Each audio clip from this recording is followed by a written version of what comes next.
Selamat sore semuanya. Gimana kabarnya?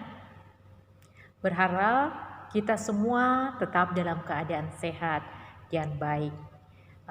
Sebelum kita membaca dan merenungkan firman Tuhan pada sore hari ini, saya mengajak kita berdoa terlebih dahulu. Bapa kami yang di sorga, kami bersyukur pada saat ini kami masih diperkenankan oleh Tuhan untuk bisa membaca dan merenungkan firman Tuhan dalam persekutuan wanita.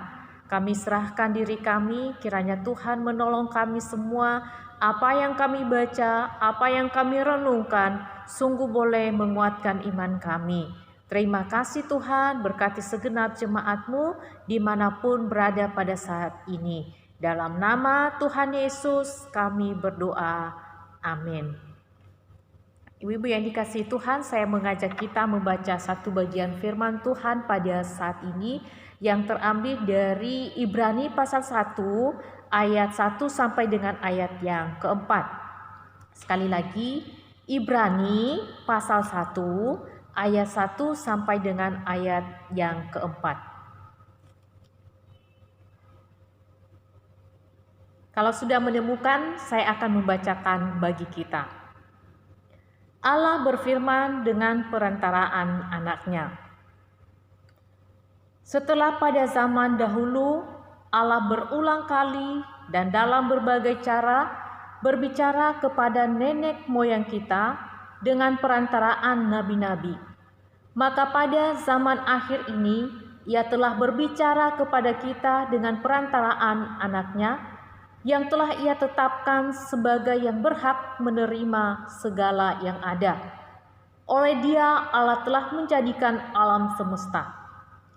Ia adalah cahaya kemuliaan Allah dan gambar wujud Allah, dan menopang segala yang ada dengan firman-Nya yang penuh kekuasaan. Dan setelah Ia selesai mengadakan penyucian dosa, Ia duduk di sebelah kanan yang maha besar di tempat yang tinggi, jauh lebih tinggi daripada malaikat-malaikat, sama seperti nama yang dikaruniakan kepadanya jauh lebih indah daripada nama mereka. Demikian firman Tuhan. Berbahagialah kita yang membaca, merenungkan, serta melakukan firman Tuhan dalam kehidupan kita. Nah, ibu-ibu yang dikasihi Tuhan, suatu ketika saya mengajak anak saya yang masih kecil untuk tidur siang. Biasanya dia istirahat siangnya. Setelah sampai di kamar, saya mengajak dia untuk tidur. Saya memeluk dia. Bukannya dia tidur. Tetapi pada hari itu, pada saat itu, ia malah main sana, main sini, lompat sana, lompat sini, dan seterusnya. Waktu itu saya berkali-kali mengajak dia untuk apa? Ayo Kai, tidur. Ayo nak, tidur. Malah tambah menjadi-jadi. Dia nggak mau tidur. Dia naik lagi dan naik. Akhirnya, karena saya melihat dia seperti itu, saya diam. Saya tidak mau ngomong lagi dengan dia. Waktu saya diam, dia mulai tenang, dia turun, dia memeluk saya, dia mau ngomong dengan saya. Tapi saya tetap diam. Saya tidak mau ngobrol dengan dia. Dan ketika saya tidak mau ngobrol dengan dia, tidak mau omong dengan dia, saat itu ia merasa tidak dihargai, saya melihat, dan ia merasa tidak dikasihi. Akhirnya dia menangis. Apa sih aplikasi yang bisa kita petik dari apa yang saya alami di dalam kehidupan saya? Artinya bahwa pentingnya kita berbicara. Bukan berarti kalau kita sudah marah, maka kita diam begitu saja. Maksud saya kalau kita tidak suka dengan perbuatan anak kita, kita melihat dia seperti ini, seperti melakukan ini, melakukan itu, kita semestinya jangan diam. Karena diam itu membuat justru keadaan tambah panas. Tetapi kalau kita berbicara dengan baik, kita berbicara dengan suara yang sopan, kita menegur dia, kita menasihati dia karena apa yang dia lakukan itu tidak baik, maka pasti dia akan mengerti yang baik. Yang menarik kalau kita lihat dari apa yang kita baca tadi, bahwa Tuhan yang kita sembah saja adalah Tuhan yang mau ngomong dengan manusia. Tuhan yang tidak mau diam. Tuhan yang mau berbicara dengan umatnya. Pertanyaannya adalah, kalau Tuhan saja mau berbicara kepada kita, masa kita nggak mau berbicara kepada anak kita hanya karena melakukan sesuatu kesalahan, hanya karena tidak taat kepada apa yang kita katakan? Tuhan saja ketika kita bersalah, Tuhan tetap berbicara supaya apa? Kita bisa mengerti maksud Tuhan dalam hidup kita. Ketika kita berdosa, Tuhan mau berbicara kepada kita supaya kita mengerti yang baik. Karena ketika Tuhan berbicara, maka kita tahu bahwa kita sedang berada di jalan yang salah dan kita harus kembali berjalan di jalan yang benar. Ibu-ibu yang dikasihi Tuhan, bagian firman Tuhan yang kita baca tadi, sang penulis Ibrani ini menyatakan bahwa Allah selalu ingin menyapa manusia. Allah yang kita sembah bukan Allah yang diam. Allah mau ngomong dengan manusia. Di ayat yang pertama tadi dikatakan bahwa setelah pada zaman dahulu Allah berulang kali dan dalam berbagai cara berbicara kepada nenek moyang kita dengan perantaraan nabi-nabi, maka pada zaman akhir ini Ia telah berbicara kepada kita dengan perantaraan anaknya. Frase berulang kali di dalam bagian ini memperlihatkan bahwa dari zaman ke zaman para nabi menyampaikan berita yang relevan pada zamannya. Allah kita adalah Allah yang terus berbicara kepada manusia. Kalau kita uraikan bagian yang pertama ini dikatakan Allah berbicara, Allah berulang kali, Allah berbicara dalam berbagai cara. Allah berbicara kepada nenek moyang kita, Allah berbicara dengan perantaraan nabi-nabi, Allah berbicara dengan perantaraan anaknya. Sang penulis menyatakan bahwa ketika Allah berbicara berulang kali dengan berbagai cara melalui nenek moyang kita, melalui para nabi, ternyata itu tidak cukup. Sehingga Allah pada masa yang telah ditetapkannya merasa perlu berkomunikasi secara langsung dengan manusia. Dengan cara apa? Melalui perantaraan anaknya, yaitu Yesus Kristus.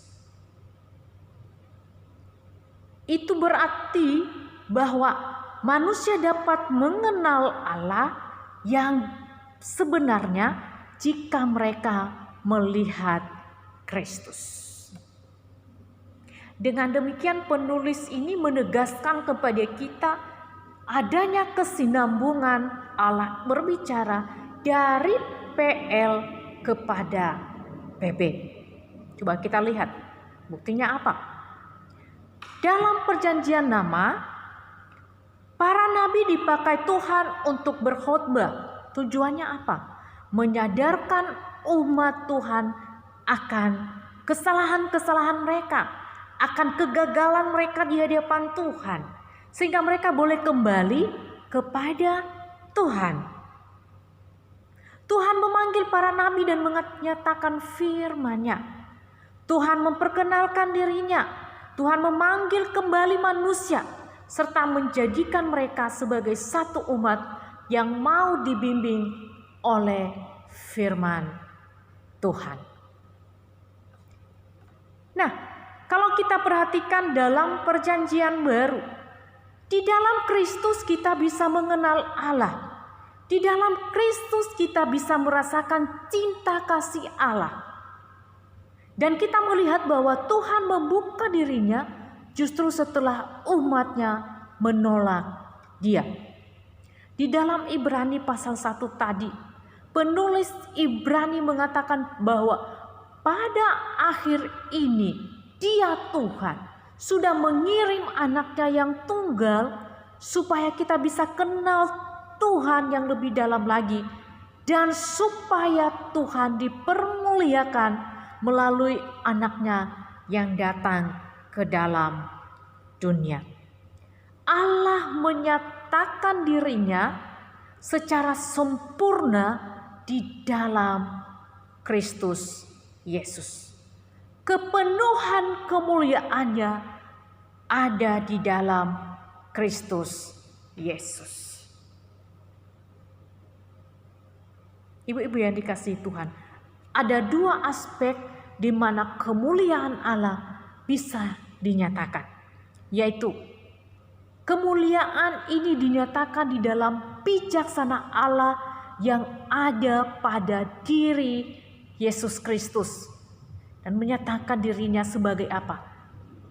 Jalan kebenaran dan hidup. Maka seluruh hikmat Allah ada di dalam Kristus. Bapak Pendeta Stephen Tong pernah mengatakan begini, bahwa Kristus adalah totalitas dari kebenaran yang berinkarnasi.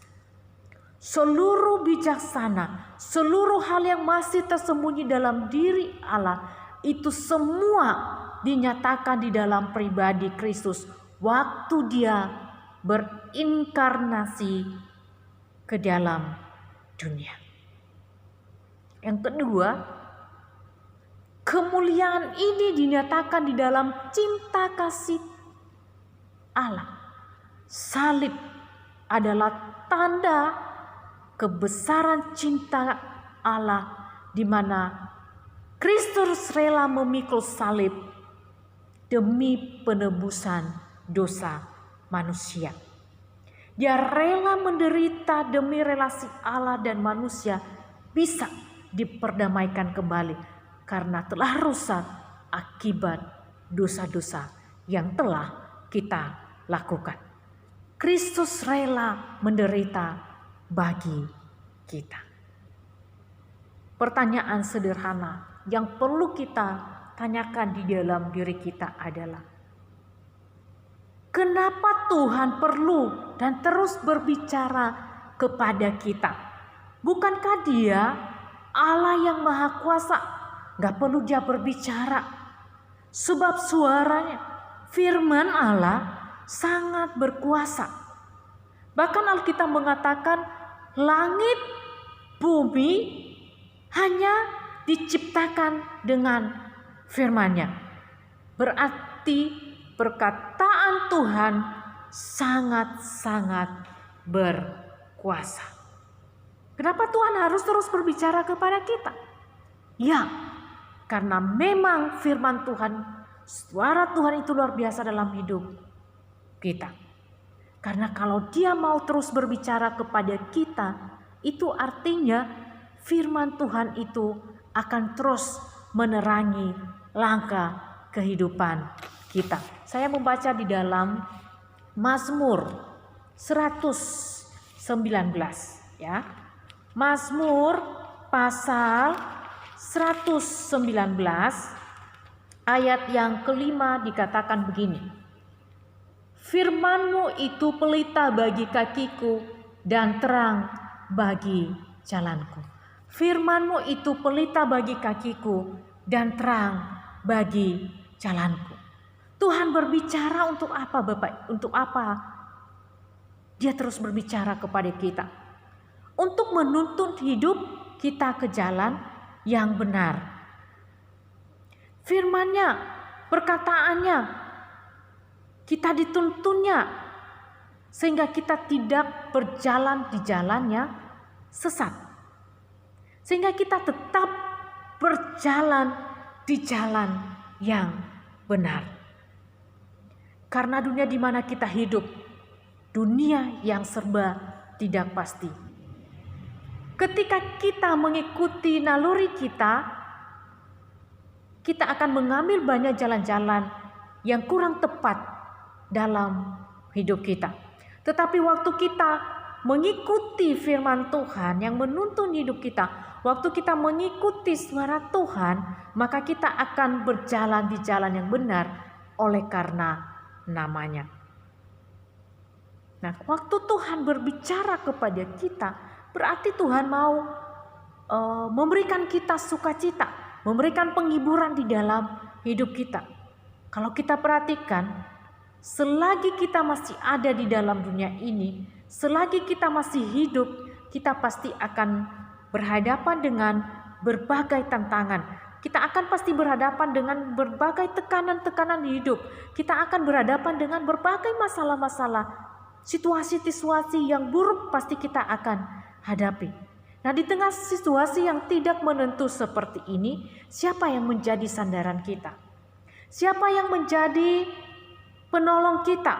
Siapa yang menjadi penghibur kita? Siapa yang menguatkan kita? Sesama kita terbatas. Tetapi ketika kita mendengar firman Tuhan, maka apa yang terjadi? Bukan saja Tuhan hanya menuntun langkah-langkah hidup kita, tetapi hati kita juga mengalami damai sejahtera. Hati kita juga mengalami sukacita. Hati kita juga dihibur oleh firman-Nya. Firman Tuhan menguatkan kita kembali, memberikan semangat buat kita, memberikan dorongan buat kita untuk apa? Untuk kita tetap maju melangkah di dalam kasih-Nya. Firman Tuhan itu penting dalam hidup kita. Dan itulah cara Allah berbicara kepada kita zaman sekarang ini. Diberikan firman dan itu yang harus kita terapkan dalam kehidupan kita. Ketika Tuhan berbicara kepada kita, membuat kita mengerti kebenaran yang sejati. Nah, saya ambil contoh ya. Bagian ini ketika Tuhan berbicara kepada Musa, lalu waktu itu Tuhan dimusnai, lalu Tuhan memberikan 10 perintah kepada Musa supaya umat Israel melakukan apa yang difirmankan oleh Tuhan kepada Musa. Ya. Tujuannya supaya orang Israel itu tahu kebenaran yang sejati. Supaya mereka memiliki beberapa pedoman hidup. Supaya mereka bisa membuat pola hidup yang menurut teladan Allah. Supaya mereka bisa menyadari bahwa Allah dan hukum-hukumnya itu adalah kekal. Supaya mereka bisa mengetahui bahwa Allah sangat mengasihi mereka. Jadi Allah berbicara kepada kita dengan dari perjanjian lama, kalau kita bisa melihat, tujuannya membawa kita kepada jalan kebenaran dan hidup. Supaya hubungan manusia yang telah rusak akibat dosa bisa dipulihkan kembali. Untuk itu ibu-ibu yang dikasihi Tuhan, tatkala kita mendengarkan suara Tuhan, tatkala kita mendengarkan firman-Nya, maka peganglah itu, maka lakukanlah itu, sebab itu adalah kekuatan bagi kita. Kiranya kita peka terhadap firman Tuhan, suara Tuhan, dan kita bisa melakukan setiap firman-Nya. Tuhan memberkati kita, tetap semangat. Kita berdoa.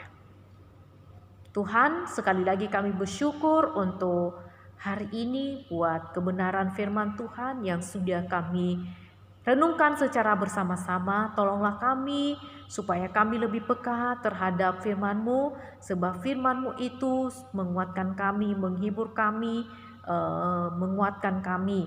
Kami bersyukur kepada Tuhan, dan tolonglah kami semua untuk lebih peka lagi terhadap firman-Mu Tuhan dan melakukannya dalam hidup kami. Dalam nama Tuhan Yesus kami sudah berdoa. Amin. Tuhan memberkati, tetap semangat.